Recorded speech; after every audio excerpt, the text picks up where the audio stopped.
Thank you. ನಾನು ಧಾರವಾಡದ ಜಿಲ್ಲಾ ವರದಿಗಾರ ನಾಗರಾಜ್. ಧಾರವಾಡ ತಾಲೂಕಿನ ಸುಬ್ಬಳ್ಳಿ ಗ್ರಾಮದ ಹೊರವಲಯದಲ್ಲಿ ಸ್ಥಾಪಿತವಾಗಿರ್ತಕ್ಕಂಥ ಬಯೋಗ್ಯಾಸ್ ನ ಒಂದು ವಿರೋಧಿಸಿ ಇಲ್ಲಿ ಪ್ರತಿಭಟನೆ ಕೂಡ ಮಾಡ್ತಾ ಇರ್ತಕ್ಕಂಥ ಬಯೋಗ್ಯಾಸ್ ನ ಮುಂಭಾಗದಲ್ಲಿ ಗ್ರಾಮಸ್ಥರು ಕೂಡ ಈಗ ಪ್ರತಿಭಟನಾ ಮೆರವಣಿಗೆ ಮೂಲಕ ಆಗಮಿಸಿ ಇಲ್ಲಿ ಪ್ರತಿಭಟನೆ ಕೂಡ ನಡೆಸ್ತಾ ಇರ್ತಕ್ಕಂಥ ಸಾಕಷ್ಟು ಪೊಲೀಸರು ಕೂಡ ಇಲ್ಲಿ ಭದ್ರತೆಯನ್ನು ಕೂಡ ಕೊಡುವಂತ ಕೆಲಸವನ್ನು ಕೂಡ ಮಾಡಿರ್ತಕ್ಕಂಥ ಸಾಕಷ್ಟು ಈ ಒಂದು ಗೇಟ್ ನ ಮುಂಭಾಗದಲ್ಲಿ ಸಾಕಷ್ಟು ಪೊಲೀಸರು ಕೂಡ ಈಗ ನಿಯೋಜನೆಗೊಂಡಿರ್ತಕ್ಕಂಥ ಸಾಕಷ್ಟು ಅಧಿಕಾರಿಗಳು ಕೂಡ ಬಂದಿರ್ತಕ್ಕಂಥ ಇಲ್ಲಿ ಗಿಡ ನೆಡೋದಕ್ಕೆ ಸಸಿಗಳನ್ನು ತೆಗೆದುಕೊಂಡು ಕೂಡ ಈಗ ಗ್ರಾಮಸ್ಥರು ಕೂಡ ಆಗಮಿಸಿರ್ತಕ್ಕಂಥ ಸದ್ಯ ಸಾಕಷ್ಟು ಆಕ್ರೋಶವನ್ನು ಕೂಡ ಹೊರಹಾಕುವಂತ ಕೆಲಸವನ್ನು ಕೂಡ ಮಾಡ್ತಾ ಇದ್ದಾರೆ. ಅಂದ್ರೆ ಏನು ಅಧಿಕಾರಿಗಳು ಕೂಡ ಬಂದು ಏನು ಇಲ್ಲಿ ಸಾಕಷ್ಟು ಈಗ ಗ್ರಾಮಸ್ಥರ ವಿರುದ್ಧ ಕೂಡ ಆಕ್ರೋಶವನ್ನು ಹೊರಹಾಕುವಂತ ಕೆಲಸವನ್ನು ಕೂಡ ಮಾಡ್ತಾ ಇರ್ತಕ್ಕಂಥ ಸಾಕಷ್ಟು ಬಯೋಗ್ಯಾಸ್ ದಲ್ಲಿ ಕೂಡ ಸಸಿಗಳನ್ನು ನೆಟ್ಟು ಒಂದು ಪರಿಸರವನ್ನು ರಕ್ಷಿಸಿ ಅನ್ನುವಂತ ಒಂದು ಕಾರ್ಯಕ್ರಮವನ್ನು ಮಾಡ್ತೀವಿ ಅನ್ನುವಂತ ಒಂದು ಕಾರ್ಯಕ್ರಮ ಕೂಡ ಮುಂದಾಗಿರ್ತಕ್ಕಂಥದ್ದು. ಏನು ಗ್ರಾಮಸ್ಥರೀಗ ಅವ್ರಿಗೆ ಕೂಡ ಅಧಿಕಾರಿಗಳು ಅವಕಾಶ ಕೊಡಬೇಕು ಅಂತ ಕೂಡ ಆಗ್ರಹವನ್ನು ಪಡಿಸ್ತಾ ಇರ್ತಕ್ಕಂಥ ಮುನ್ಸಿಪಾಲಿಟಿ ಅವರು ಕೂಡ ಈಗ ಸ್ಥಳದಲ್ಲಿ ಬಿಟ್ಟುಬಿಟ್ಟಿರ್ತಕ್ಕಂಥ ಅಧಿಕಾರಿಗಳ ವಿಷಯ ಕೂಡ ಗ್ರಾಮಸ್ಥರು ಒಂದು ಆಕ್ರೋಶವನ್ನು ಹೊರಹಾಕುವಂತ ಕೆಲಸವನ್ನು ಕೂಡ ಮಾಡ್ತಾ ಇದ್ದಾರೆ. ಅಂದ್ರೆ ಏನು ಸದ್ಯ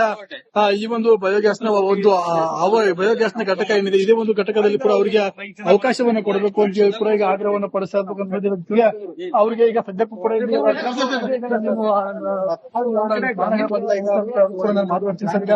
ಪ್ರತಿಭಟನೆ ಮಾಡಿದರೆ ಒಳಗೆ ಸಸಿ ನಡ್ತೀವಿ ಅಂತ ಹೇಳ್ತಾರೆ. ಸಸಿ ನೆಡ್ಲಿಕ್ಕೆ ನಾವು ಪರವಾನಗಿ ಕೊಟ್ಟಿದ್ದೀವಿ. ಸಸಿ ನೆಡ್ಲಿಕ್ಕೆ ನಮ್ದು ಯಾವ್ದು ವಿರೋಧಿಲ್ಲ. ಅವರು ಸುಮಾರು ಒಂದು 500 ಜನ ಬಂದಾರೆ. ಸಾರ್ವಜನಿಕರು 500 ಜನರನ್ನು ಒಳಗಡೆ ಬಿಡ್ರಿ ಅಂತ ಇತ್ತು ಅವ್ರ ಬೇಡಿಕೆ. 500 ಜನ ಬಿಡಕ್ಕಾಗಲ್ಲ. ಯಾರು ಪ್ಲಾಂಟ್ ಅಂದ್ರೆ ಆ ಪ್ಲಾಂಟ್ ಅನ್ನ ನೀವು 4-5 ಜನ ಬರ್ರಿ ಬಂದು ಪ್ಲಾಂಟೇಶನ್ ಮಾಡಿ ನಮ್ಮ ಸಿಬ್ಬಂದಿಗಳು ಸಹಕಾರ ಮಾಡ್ತಾರೆ. ಪ್ಲಾಂಟ್ ಅನ್ನ ವಾಟರಿಂಗ್ ಮಾಡೋ ವ್ಯವಸ್ಥೆ ಮಾಡ್ತೀವಿ ಅಂತ ಹೇಳಿದ್ರು. ಆದ್ರೆ ಅವ್ರ ಬೇಡಿಕೆ ಇರೋದು 500 ಜನ ಒಳಗಡೆ ಬರ್ಬೇಕು. ಸರ್ ಈಗ ಅಷ್ಟೇ ಒಳಗೆ ಎಲ್ಲರೂ ಬರ್ತೀವಿ ಏನ್ ಮಾಡ್ತೀವಿ? ಇಲ್ಲ, ನಾವು ಎಲ್ಲರಿಗೂ ಪರವಾನಗಿ ಕೊಡ್ಲಿಕ್ಕೆ ಆಗಲ್ಲ. ಯಾರು ಪ್ಲಾಂಟ್ ಇದೆ ಅವ್ರು ಬಂದು ಪ್ಲಾಂಟೇಶನ್ ಮಾಡಿ. ಸಹಕಾರ ಪಾಲಿಕೆಯ ಕಮಿಷನರ್ ಕೂಡ ಹೇಳ್ತಾ ಇರ್ತಕ್ಕಂಥ ಕೆಲವೊಂದಿಷ್ಟು ಜನರಿಗೆ ಮಾತ್ರ ನಾವು ಒಳಗಡೆ ಅವಕಾಶವನ್ನು ಕೊಟ್ಟಿದ್ದು ಅವರು ಬಂದು ಒಂದು ಪ್ಲಾಂಟ್ ಅಳವಡಿಕೆ ಅಂದ್ರೆ ಗಿಡಗಳನ್ನು ನೆಟ್ಟೋಗ್ಬೋದು, ಎಲ್ಲರಿಗೂ ಕೂಡ ಅವಕಾಶ ಕೊಡಲಿಲ್ಲ ಅನ್ನುವಂತ ಮಾತನ್ನು ಹೇಳ್ತಾರೆ. ಆದ್ರೆ ಗ್ರಾಮಸ್ಥರು ಎಲ್ಲರನ್ನು ಬಯೋಗ್ಯಾಸ್ ಒಳಗಡೆ ಬಿಟ್ಟು ಒಂದು ಪ್ರತಿಭಟನೆಗೆ ಏನು ಸಸಿ ನೆಡೋದಕ್ಕೆ ಅವಕಾಶ ಕೊಡಬೇಕು ಅಂತೇಳಿ ಆಗ್ರಹ ಪಡ್ತಾ ಇರ್ತಕ್ಕಂಥದ್ದು.